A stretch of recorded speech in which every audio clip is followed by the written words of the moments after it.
கிட்ட வர்றார்.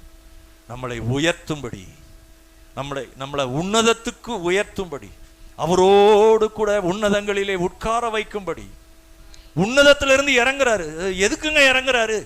எனக்காக, உங்களுக்காக. நான் என்ன அவ்வளவு விசேஷமா? ஆமா, நீங்க விசேஷம். ரத்தம் சிந்தினது யாருக்காக? எனக்காக. நீங்க சொல்லணும், எனக்காக. அவர் சாபமானது எதற்காக? உங்களுக்காக. அவர் கைவிடப்பட்டது எதற்காக? உங்களுக்காக. எனக்காகவா? ஆமா. அதான் சுவிசேஷம், அதான் வெளிச்சம். உன்னதத்திலிருந்து இறங்கி நம்மை உயர்த்தும்படி.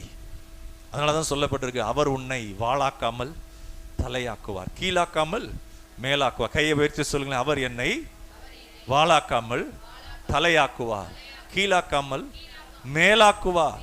இப்பொழுது இருக்கிறதை பார்க்கிலும் 1000 மடங்கு பெருகும்படி தேவனாய்